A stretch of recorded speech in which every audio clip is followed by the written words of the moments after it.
sponsors Froch vs Groves 2 on Sky Sports. This is Coogan Cassius for IFL TV in association with Betway. With me I've got promoter Eddie Hearn. How are you, Eddie? Very well, thank you. Tired, a little bit tired. I was a bit, not down today, but like earlier on this morning I was sort of a bit grisly. Was that after a night out? No, I just think it's like the realisation that it's all done, you know, everything we've been working on and obviously the team as well here for the last, 16 weeks, you know, is over. But then, you know, straight back into things and looking forward to Glasgow on the 27th of June. When you got up on Sunday morning from your pick, because I see you come on Sky Sports News and you look like you'd had a night, did it just hit you at some point to think, what do we do now? No, I haven't thought of that. People said to me before, and people are saying to me now, oh, how are you going to top that? What's next? But, you know, we've just got plans and we just go to work every day and just keep doing what we're doing. We've been very successful, got a great team at Matchroom. We've got plans for the next 6-8 months, even beyond. So, you know, I appreciate that not every show is going to be like that. And I don't know if we'll ever get 80,000 at Wembley again, but there's some huge nights out there and some great fights, so just sort of crack on with doing that really. After the fight, we just went back to Hilton and started having beers till 4, and I woke up at about 10 to 11. I think it's the latest I've woke up in about 3 or 4 years, 5 years. That was nice. And then they called me and said, come downstairs and do an interview. Literally put my gear on, didn't even have a shower and done the interview. And I got a lot of stick for looking like a homeless man. But no, I don't really look at it and say how, you know, you just go again, don't you? You try and find a way to do something as big or if not bigger. Might happen, might not, but you'll always have that night. And it's only really, you know, on the night you're sort of running around, don't get a chance to take it all in. But it's only watching it back and looking at people's pictures on Twitter and, you know, the things that people are saying. That was the best night of my life. You know, that was the first boxing show I've ever been to. When's the next one? Can't wait. Now these are the sort of things that as a promoter make you think, wow, you know, for people to say that was the best night of my life, and I must have had a couple of hundred of them. That is really rewarding because I always want to put a smile on people's face, and I want them to leave any venue thinking that was a great night. But to say, you know, to say it with such passion about the night, you know, is very rewarding. Just to recap from the week, obviously last week started this time last week in Nottingham with Froch's workout. We had the Groves workout the day after. Years ago, like that, a long time ago. Undercard press conference Wednesday.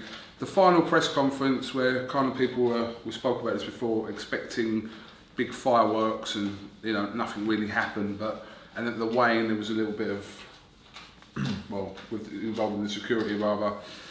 And then come Saturday, obviously the rest of the week and all the build-up was irrelevant because what happened in the ring, we always knew that that's what people would be talking about. So, from Carl Froch's perspective, a lot of people were saying... Where are you going with this question? Because, I mean, you're really struggling to deliver it, aren't you? Oh, sorry. No, but you would like... Go on, where are you going with it? From Carl Froch's perspective. From Carl Froch's perspective... Who's that? I don't know. Oh, right. Can I finish my From Carl Froch's perspective. From Carl Froch's perspective, the night couldn't have gone any better. The night couldn't have gone better for all of us. You know, I mean, as our team. Because obviously Froch's performance, Mitchell was out of the fight, in my opinion, come back, somehow found a way to win. McDonald won a world title, Joshua looked great, Degale was fantastic. Everyone loved it. It was perfect. It was a perfect night, you know. And I'm so pleased for Carl. And, you know, talking about the build-up, I think what happened on fight week was they both realised, shit, we're in a monster here, and we're just going to keep our energy on that. And I think they were both. I mean, I can't speak for George because I wasn't in his change rooms and I wasn't around him. You've had a stinker, haven't you? Who's that? Gosh, I don't know. Sorry. So, Carl was very nervous, really nervous. I went to his apartment in the day we had a really good chat, was trying to get him on it and switched on, and he was really nervous, and I guess George was too. You know, the stuff at the weigh-in, George had like 15 security, and they were just panicking that something was going to happen and he was going to touch it, and it was just so OTT. And the people that were the calmest were George and Carl. When all these securities were kicking off on the stage, they were going, what's going on here? They were never going to, you know, but anyway, that's history now. So, but the whole night, the event, couldn't have gone any better.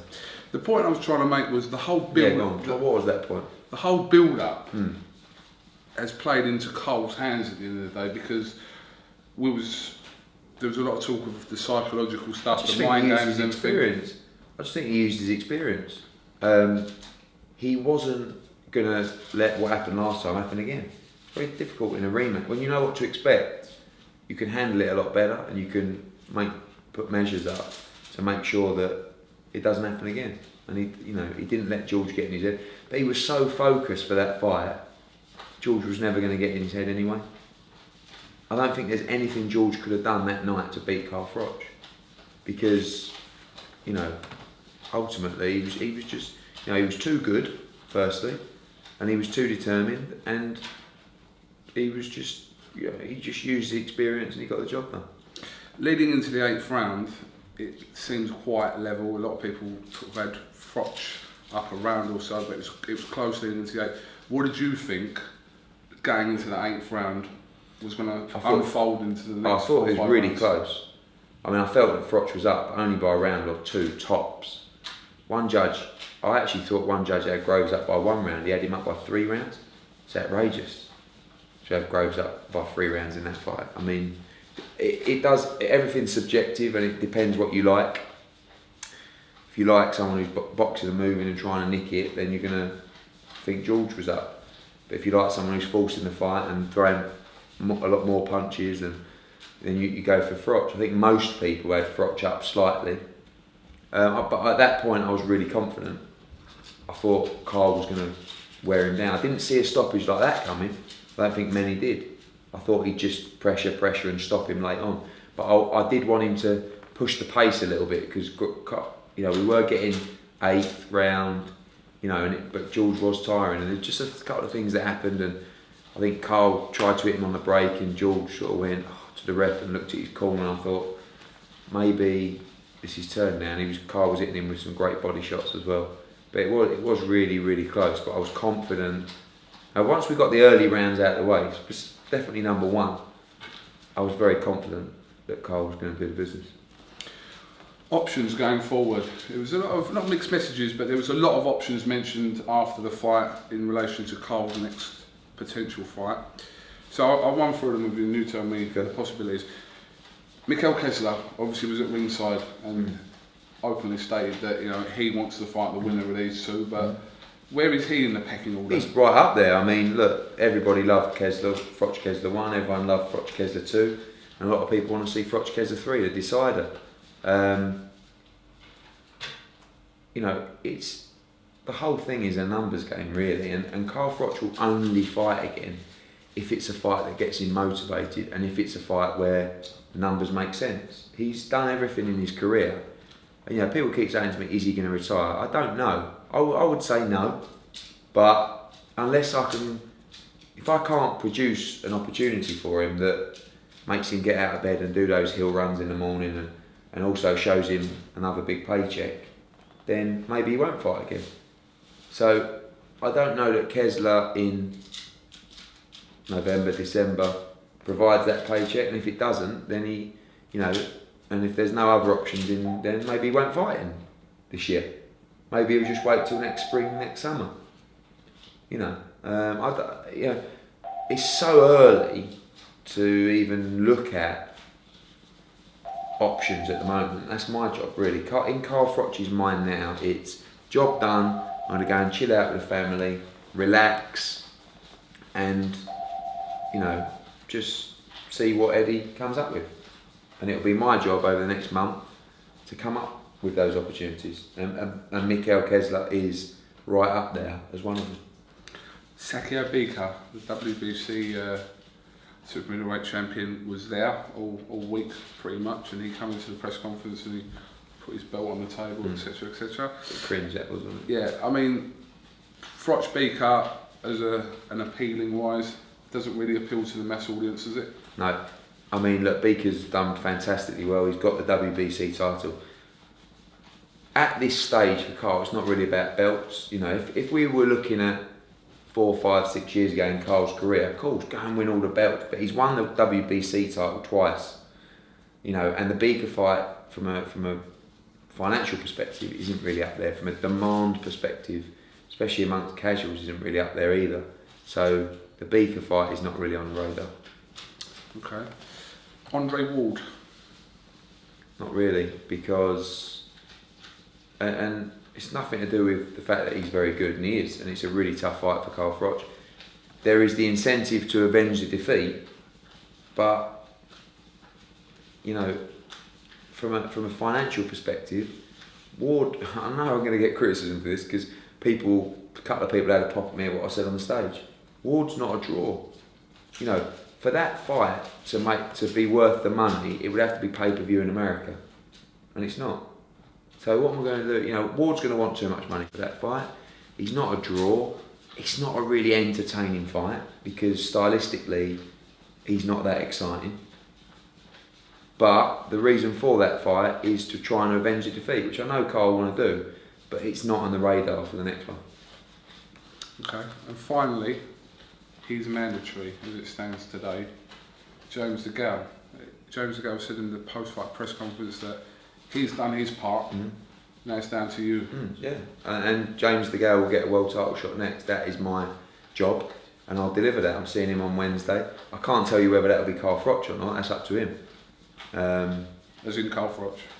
Yeah, it's not up to James. You know, but I think that it's definitely a realistic option. I mean, again, it's too raw to know, but you know, I would think if Carl's going to fight again, it would be Chavez, Kessler, or Degale. That's what I think. He talks about a Vegas fight. That's definitely up there on what he wants to do. That's you. Why don't you just turn it on? I am now. Right. So I'm seeing James on Wednesday, and you know, the idea is to deliver him a world title shot next. If Carl wanted to go to speak to the IBF, he's done 2 back-to-back mandatories. I would guess they might let him have a voluntary if we ask for an exemption. But again, at this stage, the belts, you know, they're not as important. No disrespect to the governing bodies, but so you know, maybe Degale wins a world title with an agreement that they'll fight again at Wembley in the summer. I don't know. There's so many different scenarios, you know, of what could happen. Is there a possibility you could take James Degale off the IBF route? Only if there was an agreement that he would fight. I mean, there's a lot of, you know, things that are in my mind at the moment, and that'll be discussed with him on Wednesday. Carl's also a WBA champion, don't forget. Are the chances of Carl vacating either belt? It's not something he likes to do, but at this stage in his career, in order to get the right fights that he wants, it is something that he'll probably have to consider. With regards to Vegas, is Chavez Jr. the only option for Vegas? Yeah, probably. Well, Ward, but again, I don't think, you know, it needs to be a dual pay-per-view. What I mean by that is HBO pay-per-view and Sky Box Office pay-per-view. People have already emailed me about Kessler against Froch in Vegas, but the problem is you wouldn't get the crowd or the site fee that you'd get for a Chavez fight. You understand what I'm saying? So if you're going to do the Kessler Froch fight, you do it over here or Denmark or wherever where it's going to sell. It's going to create a big gate. I don't think it would create a gate big enough or the demand big enough in Vegas for a fight between a Brit and a Scandinavian. Hypothetically, just say Froch was to vacate the IBF, what's the chances of Degale and Groves fighting for the vacant IBF? George is coming off 2 stoppage defeats. The IBF don't let you fight for a title when you're coming off a stoppage defeat. They don't even like you fighting for a title coming off any defeat. So he needs to go away and build himself again. Listen, we know Groves is a brilliant fighter. I'm sure he'll win world titles, but he'll have to come back now. I'm guessing he'd have a 10 rounder or a 12 round like intercontinental, eliminator or whatever on a Sauerland show, probably in now June, July, like October, something like that. I would say more realistically, Groves' world title shot will come in 2015, and you don't know what's going to happen. Who's going to be champion then? And he's not my business, so it's not really up for me. But I'm sure Calla and Nisse and the Sauerlands will carve him out another shot, but he'll have to rebuild first. But he's a quality fighter. Kevin Mitchell, obviously we know the situation about him failing to check weight on the day of the fight, but he was in a tough fight. It looked like at one point that he might lose that fight. He'd come back strong in the later rounds and won the fight.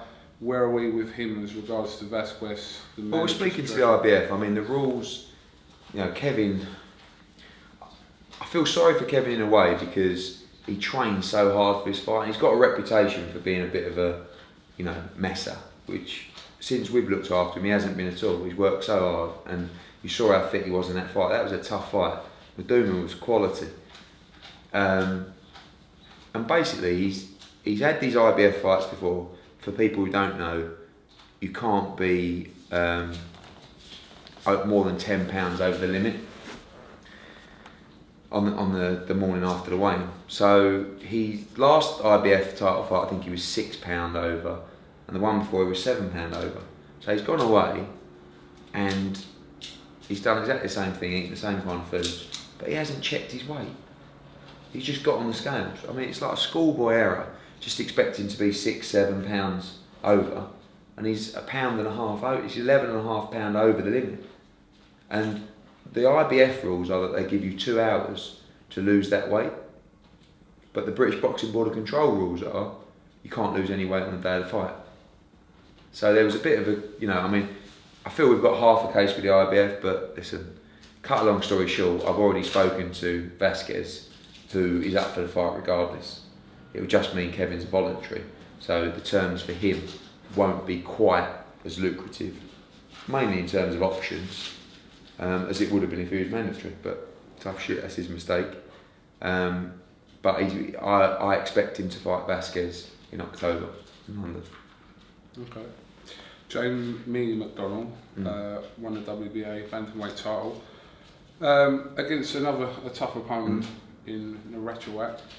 What's the deal now with Jamie to try and he wants unification? Yeah, we've got an obligation with the WBA would like us to fight Kameda, which is financially a big fight for Jamie in Japan. But of course, the unification fight against the winner of Butler Hall, which is in Saturday. This Saturday. Yeah. And that's a great fight. Another big domestic fight. I'm sure Butler or McDonnell Hall would be up for that. But I'm looking for big paydays for Jamie now. He was unlucky last year, had a bad time. He's come back, got 2 wins. Now he's won a title. He's British, Commonwealth, European, and 2-time champion of the world. He deserves some credit. So really, we want some big paydays for Jamie McDonnell. He's just gone to Mexico. He's getting married, and then he'll come back and we'll plan a fight for the new season. He doesn't seem too optimistic that a unification fight with the winner of Butler. No, listen, there's a lot of politics, isn't there? We're ready for the fight, and we've got the best platform, and I think everyone knows what we're doing in boxing right now, and everyone knows that the big shows are where we're at. So hopefully the fighters will do what they can to make sure they get what they deserve. Anthony Joshua kicked off the night at Wembley with a 83-second win over Matt Legg. It seemed that quick, did it? No. Because Legg came out firing, your mate.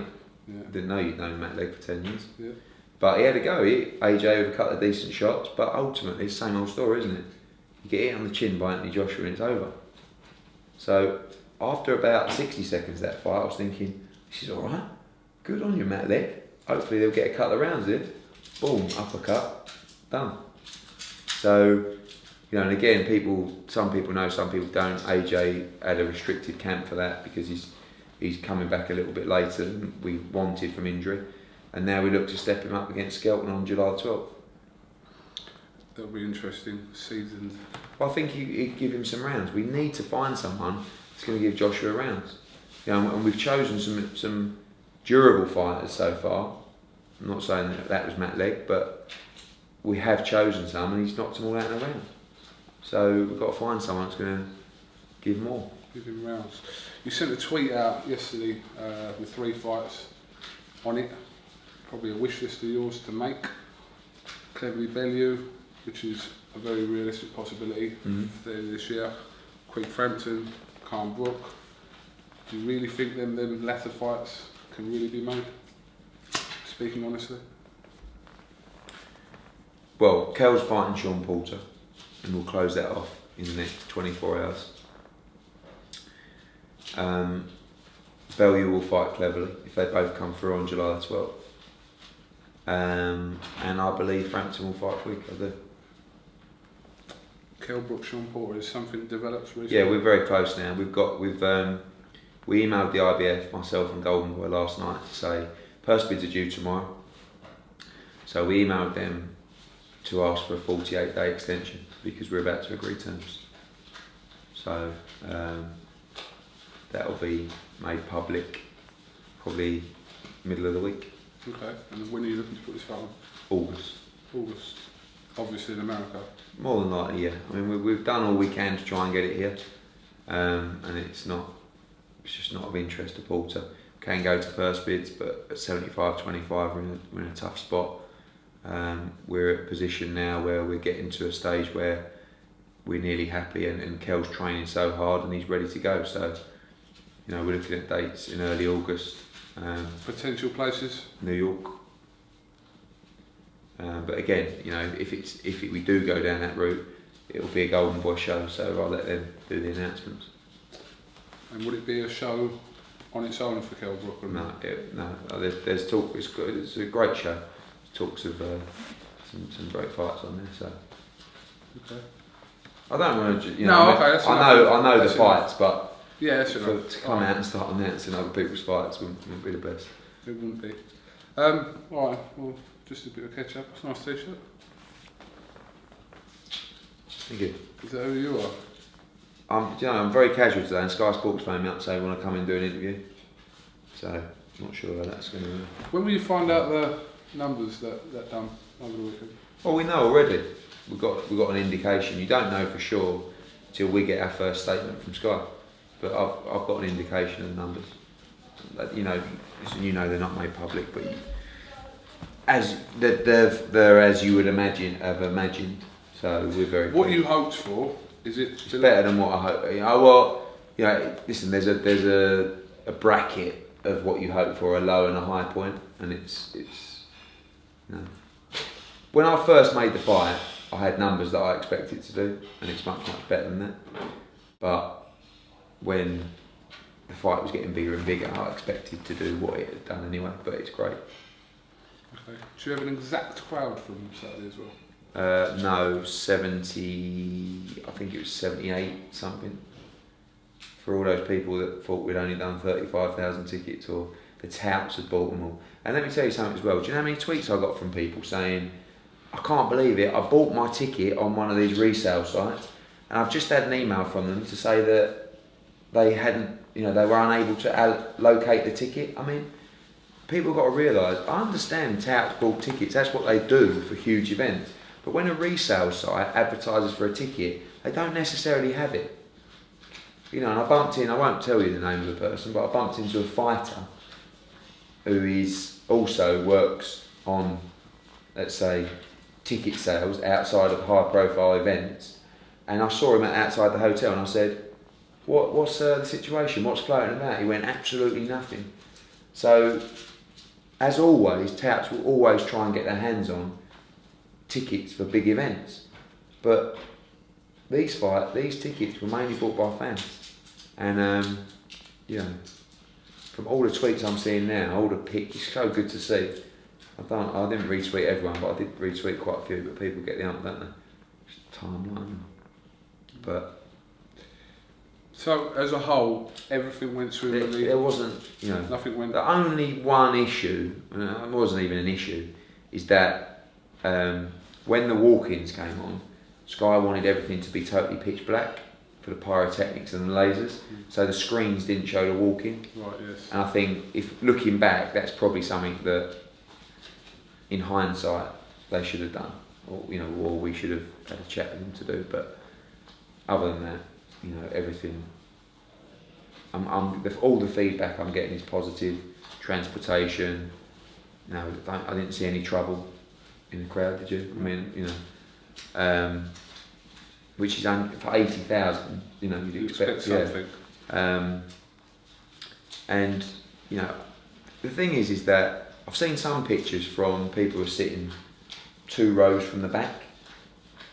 Still looks good. Yeah, I mean, obviously weren't the easiest to see the ring from up there, but obviously you had the screens. But also, I got the feeling it was more about the event and being there and the atmosphere. DJ Spoonie, a lot of people didn't know it was him, but I thought the music was great. I didn't know it was him actually. I thought the music was great. Yeah. A lot more current. But, and the ring walks and the laser and the fire. How did they get a bus in there? Well, they didn't, did they? They just drove it to the sort of out the yard and they had to stop. But they wanted to do something different for Carl's walk on, but he's just. I said to him, "Look, George is coming out on an open top bus," and I went, "Do you want to do something?" He went, "No." And I said, "Well, what about your music?" He went, "You choose it." But in the end, I had to get him to agree. But I'm so pleased for him, because there was so much. You imagine if he would have lost everything he's done, he would have been remembered for that night, wouldn't he? Yeah, he said that his whole forget everything in his career. It all comes. And that's what I said to him in his apartment on Saturday. I tried to heap the pressure on. I just said, everything you've done in your career, Pascal, you stopped Taylor, you went to Finland and schooled Abraham, the Kessler rematch. I said, none of it, Boutte, none of it matters. You will be remembered for tonight. And he looked at me and went, that's out of order, isn't it? I went, yeah, it is, but that's the reality. And now, he's mega. I mean, the phones hasn't stopped today. Talk shows, sponsorships, And he really deserves it, because he's a proper geezer, mate, don't worry about that. And he's a tough son of a bitch. Tell you what, that was a beautiful knockout, wasn't it? Oof. Perfect right hand from him. Alright, well listen Eddie, thanks for talking to us. This will be the last video of the Froch Groves saga done. This will be, it's either 199 or 200, I'm not sure yet. That's a little recount. Yeah. What videos? Videos this week. And Betway happy with your, I haven't spoke to them actually. No, I would imagine that. Have you done a great job? Yeah, we targeted 100 videos, we've nearly doubled that. I'm talking our numbers now, not as big as your numbers, but our numbers. And they're decent. Well, funnily enough, another sponsor who sponsors Matchroom shows has come on to us and said they'd like to get involved with IFL. Do you know that? No.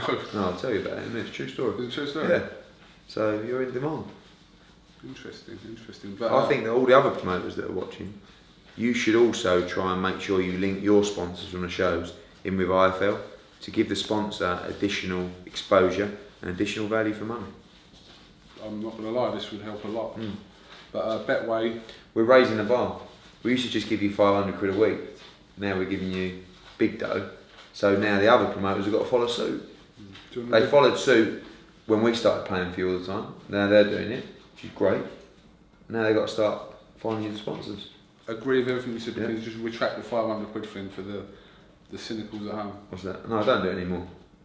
Can you just clarify you never did it? Yeah, go on then, if it makes you happy.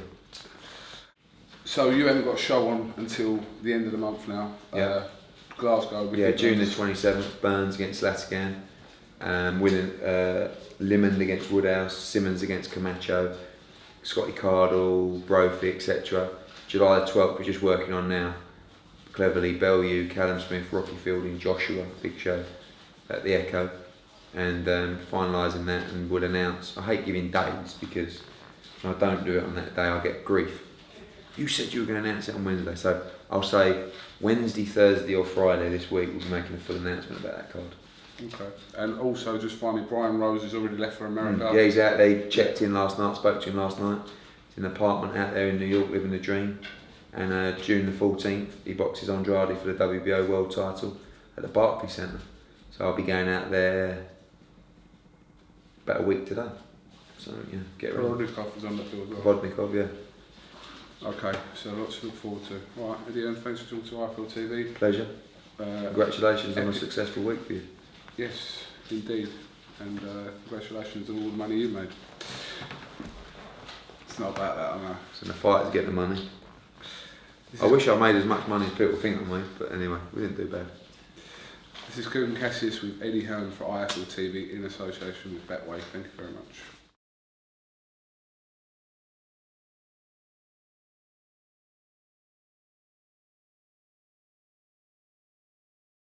Betway sponsors Froch versus Groves 2 on Sky Sports.